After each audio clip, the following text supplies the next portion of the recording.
É muito bom estarmos novamente no Centro Espírita Allan Kardec para falar sobre os ensinos do Mestre Jesus. Mas para iniciarmos a nossa conversa hoje, vamos fazer uma prece. Jesus, Mestre, amigo, que a nossa mente e corações estejam preparados para compreender a sua eterna mensagem. Que possamos ouvir com a alma, confiantes na luz que envolve a cada um de nós, proporcionando momentos de paz íntima, semelhante ao seu olhar de amor e carinho.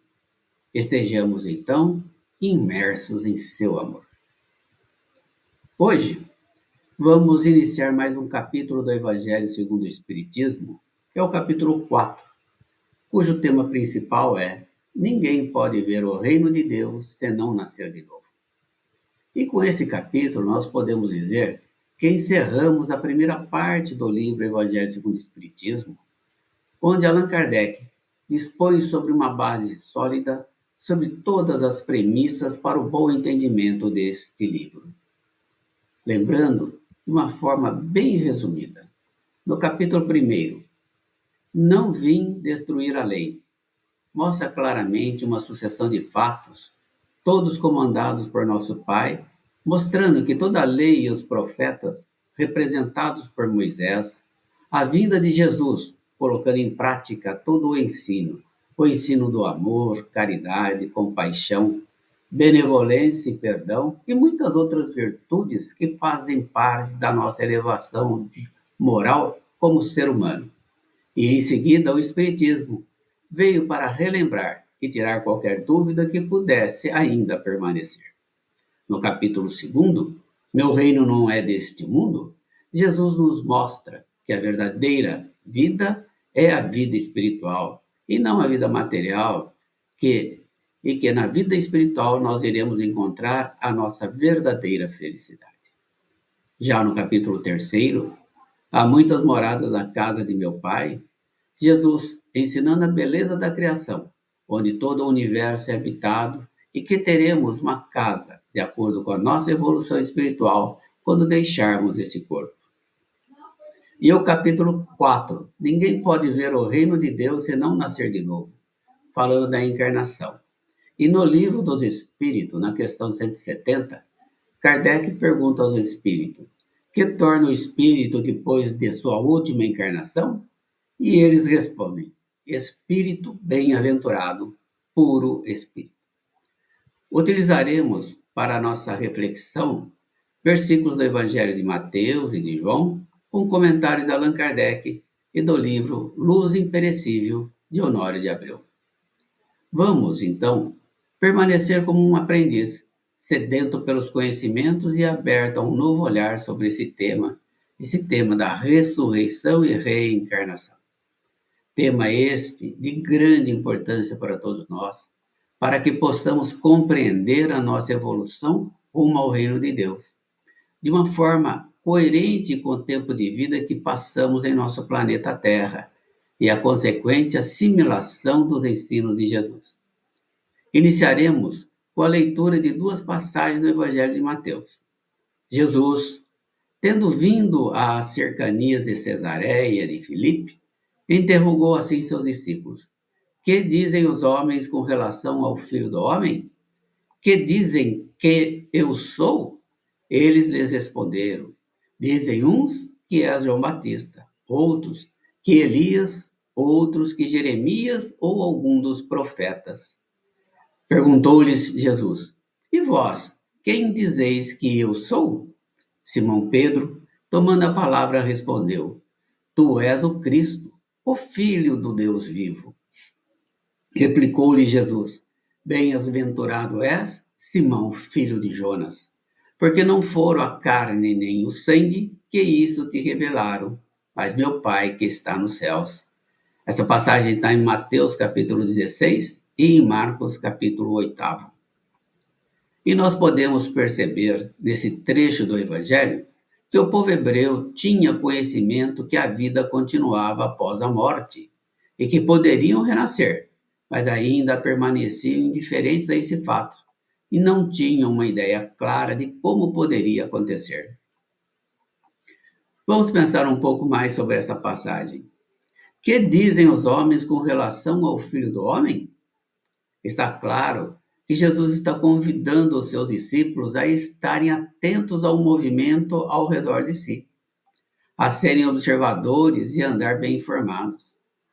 Similar posição sugere a codificação espírita, elegendo a fé raciocinada, o conhecimento dos padrões que favoreçam a plena avaliação, a avaliação de nossa posição dentro da evolução. Filho do homem. Filho, ele representa um resultado, uma consequência. O filho do homem é, portanto, o produto da evolução humana, o homem por excelência que amadureceu seus potenciais, penetra nas linhas de assimilação das revelações espirituais. Notamos aqui que os hebreus tinham conhecimento sobre a reencarnação quando eles dizem uns que é João Batista, outros que Elias, outros que Jeremias ou alguns dos profetas.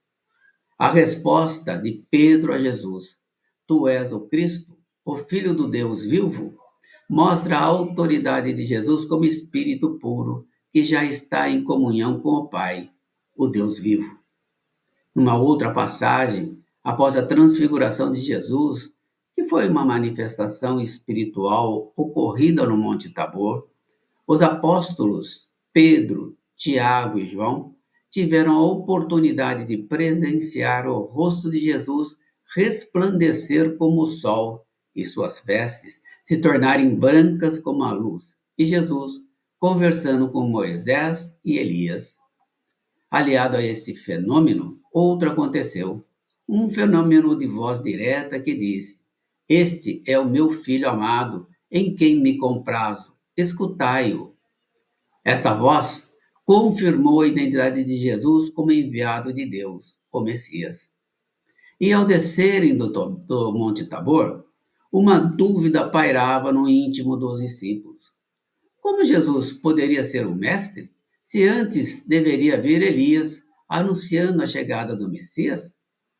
E os discípulos interrogaram Jesus, dizendo: Então, por que os escribas dizem ser necessário vir primeiro Elias? Em resposta, disse: Elias, por um lado, vem e restaurará todas as coisas. Digo-vos, por outro lado, que Elias já veio e não o reconheceram, mas fizeram-lhe tudo quanto queriam. Assim também, o Filho do Homem está na iminência de padecer sob as mãos deles. Então os discípulos entenderam que ele lhes tinha falado a respeito de João Batista. Isso também está em Mateus 17, Marcos 9. Inicialmente, veremos o significado das palavras ressurreição e reencarnação. Ressurreição é a volta à vida, a ação de retornar da morte.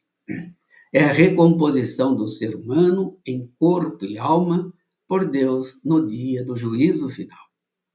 A reencarnação é um ato de reencarnar, é uma nova encarnação. Retorno do espírito à vida corpórea em outro corpo especialmente formado para ele. Ato de ressurgir e ato de reencarnar. Ambos têm significados parecidos, mas com conteúdos diferentes, o que nos leva a estudar o que diz o Evangelho de Jesus, refletindo sempre sobre cada ensino. E sempre que estudamos os livros do Testamento e analisamos os textos e passagens, percebemos claramente que a reencarnação fazia parte dos dogmas do povo judeu, porém com o nome de ressurreição. À época de Jesus, somente os saduceus não aceitavam que a vida tinha uma continuidade após a morte, pois sua crença era de que tudo terminava com a morte. Eram os materialistas daquela época. As ideias dos judeus sobre esse ponto, como sobre muitos outros, não estavam claramente definidas, porque eles apenas tinham vagas e incompletas noções acerca da alma e da sua ligação com o corpo. Tinham a certeza de que um homem que viveu e morreu poderia voltar à vida novamente, porém, não sabiam e não compreendiam de que maneira o fato poderia acontecer. Os judeus possuíam a crença de que João Batista era Elias, mas o corpo de João não podia ser o de Elias, pois que João fora visto criança e seus pais eram conhecidos. João Batista, neste caso, poderia ser Elias reencarnado, porém não ressuscitado. Compreendemos que João Batista e Elias eram o mesmo espírito em corpos diferentes, cada qual com suas características físicas, mas o mesmo conhecimento intelecto-moral. Tudo o que a alma adquire no campo do espírito jamais se perde. Os valores que já foram adquiridos pertencem ao seu patrimônio de conquistas pessoais, intransferíveis e permanentes. Na verdade, a ressurreição dá a ideia de voltar à vida o corpo que já está morto, o que a ciência demonstra ser materialmente impossível. A reencarnação é a volta da alma ou espírito à vida corpórea, mas em outro corpo especialmente formado para ele e que nada tem de comum com o antigo. Compreendemos então que os corpos são novos, mas o espírito é o mesmo. A ressurreição é do espírito e não do corpo. É o espírito imortal que, após a morte e transformação do corpo físico, ele ressurge e se manifesta aos que ficaram no mundo, comprovando sua sobrevivência e a conservação da sua individualidade. A ideia de que João Batista era Elias e de que os profetas podiam reviver na terra aparece em muitas passagens dos evangelhos, notadamente nas acima citadas. E se essa ideia fosse um erro, Jesus não deixaria de combater como combateu tantas outras.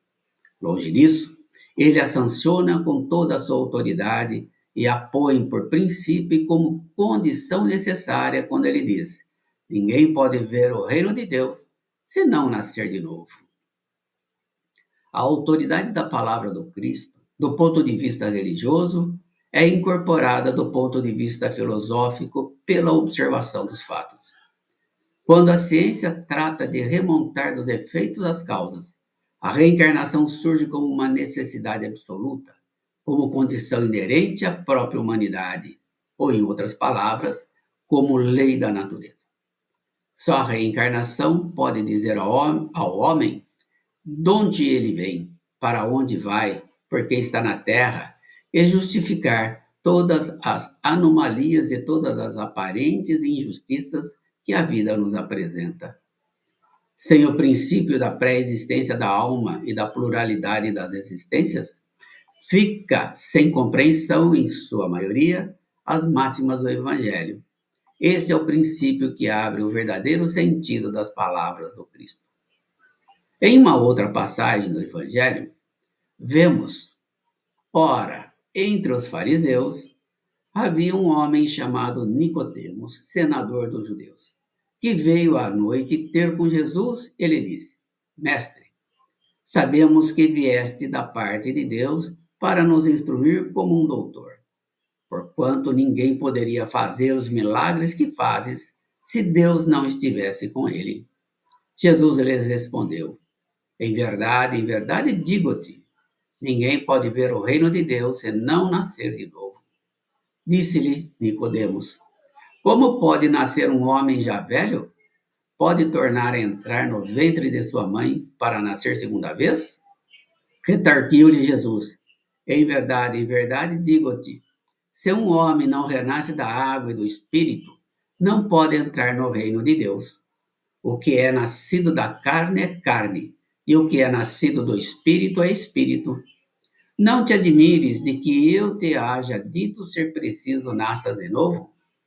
O Espírito sopra onde quer e o ouves a sua voz, mas não sabes de onde vem ele, nem para onde vai.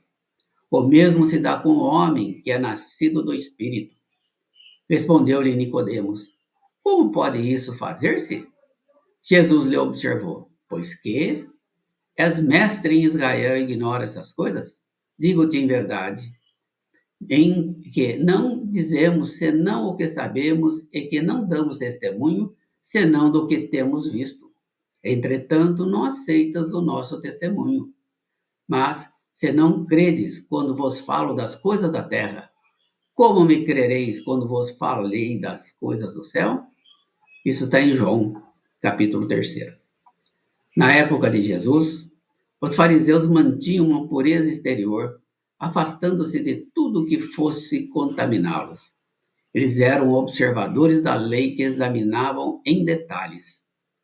E apesar das suas preocupações com a aplicação da lei pelos outros, mantinham-se indiferentes em nível pessoal.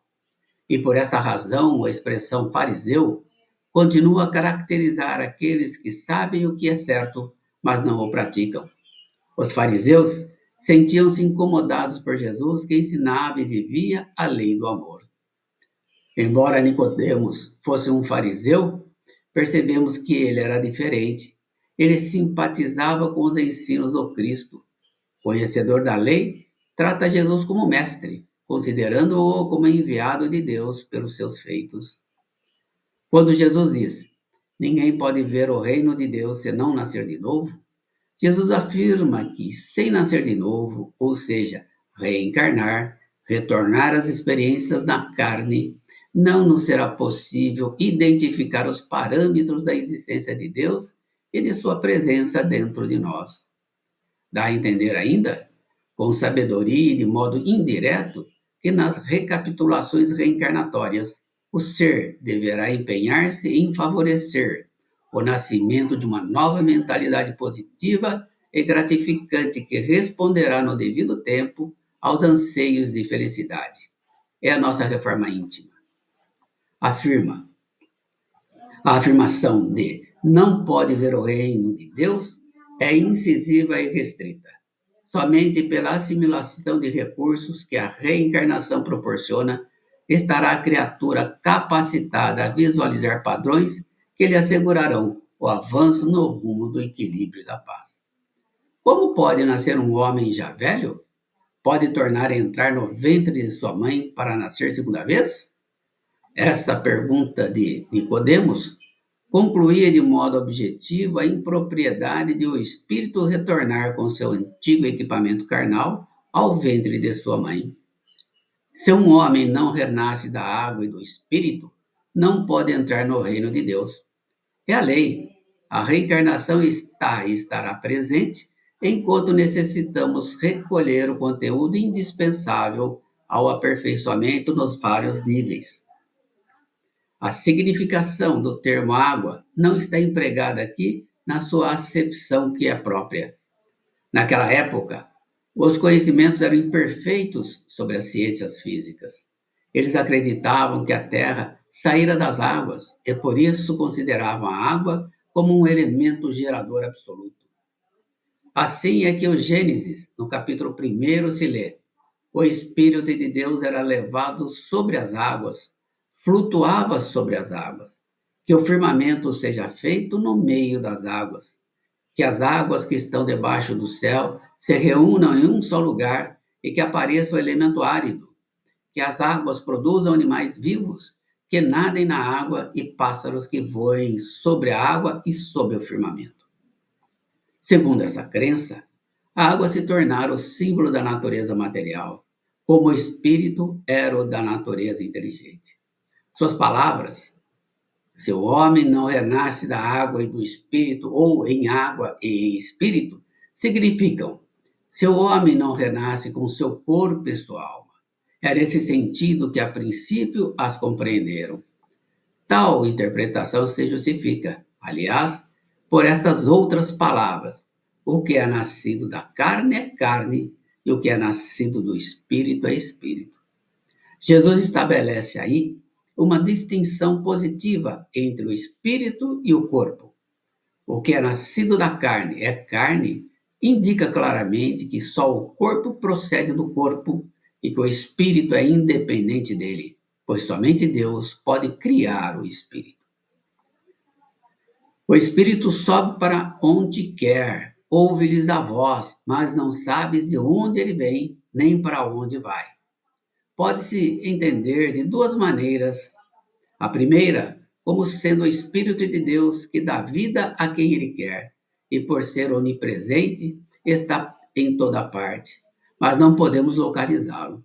A segunda, como sendo o espírito do homem, que ao reencarnar esquece suas existências anteriores, significando que ninguém sabe o que foi nem o que será o espírito.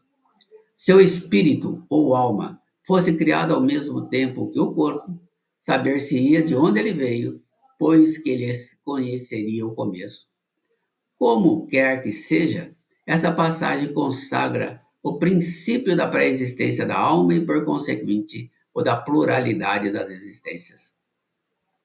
Pois que és mestre em Israel, ignoras essas coisas? Com esta resposta, Jesus deixava entender que, ao lado de uma ampla cultura, podem permanecer significativas expressões de ignorância, a exigirem posturas de uma decisiva de humildade, nem sempre possível de se adotar em decorrência das capas do nosso personalismo, que ainda trajamos e alimentamos através dos títulos exteriores que cultivamos nos milênios. A simplicidade é chamada a fim de que possamos diagnosticar os focos de nossa carência, sem o que se tornará impossível atingir as novas metas que visualizamos ao longo do tempo. Então, não aceitas o nosso testemunho? Esta frase de Jesus é muito significativa, pois só pode dar testemunho quem já vivenciou a experiência. Muitas vezes, questionamos o testemunho de Jesus por causa da nossa própria realidade. Para termos êxito, é fundamental desarticular as tendências mentais rígidas que temos. O sentimento é o terreno onde o crescimento espiritual se desenvolverá. Agora, com o conhecimento da necessidade de reencarnar diversas vezes, começamos a pensar: será que existe um limite para a encarnação? Nesse ponto, recorreremos ao espírito de São Luís, que vem ao nosso auxílio. A encarnação não tem um limite propriamente dito. Conforme o espírito vai somando os valores morais, isto é, o espírito se purifica, ele deixa de necessitar um corpo tão pesado quanto o nosso corpo atual. Vai, desse modo, tornando-se cada vez mais etéreo até a depuração completa. É a condição de espírito puros. A reencarnação é uma lei natural e divina que nos proporciona oportunidades constantes de progresso espiritual até atingirmos a condição de espíritos puros. Utilizemos, portanto, cada dia da nossa existência para nos tornarmos melhor e, assim, adentrar mais rapidamente o reino de Deus. E essa lei também nos estimula ao progresso incessante, encorajando-nos a lutar sempre pelo melhor, estudar constantemente e construir um mundo mais fraterno. Não apenas para hoje, mas para o amanhã, nosso futuro e o futuro de toda a humanidade, porque aqui nós retornaremos através da reencarnação. E com essas reflexões à noite, podemos ficar mais tranquilos, na certeza que esse amor infinito do nosso Pai nos oferece tantas oportunidades quantas necessitamos para a nossa chegada ao reino de Deus. E agora, para nós finalizarmos o nosso encontro, vamos vibrar, que é emanar os melhores sentimentos que nós temos dentro de nós ao bem dos nossos amigos e as pessoas que queremos auxiliar. Então, nada melhor do que convidarmos o Mestre Jesus para estarmos ao nosso lado, nesses momentos tão especiais, e ir juntamente com o Mestre até os nossos familiares. Ali estão as pessoas que Deus, nosso Pai, colocou em nossa encarnação atual para estarmos juntos, nos amarmos e crescermos juntos, aparando arestas. Então vamos abraçar a cada um deles, de maneira que eles percebam o nosso amor pulsar através dos nossos corações e atingi-lo de maneira a termos mais paz, harmonia, que nós tenhamos dessa forma, o amor necessário para perdoarmos. Então vamos abraçar a cada um deles, vibrando muita harmonia.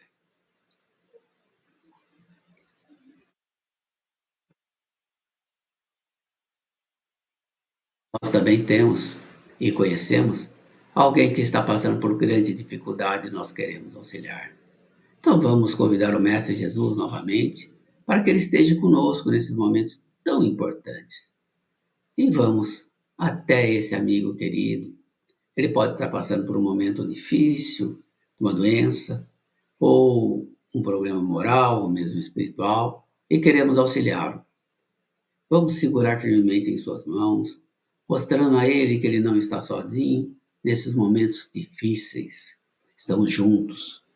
E assim que ele se levantar, olhar para nós, vamos falar do Evangelho de Jesus. Porque são sementes que vamos colocando pouco a pouco e ele, em seu coração, em sua mente, vai começar a refletir. Refletindo, sentirá a segurança e a voz de Jesus conversando com ele. Bebemos então por esse amigo querido.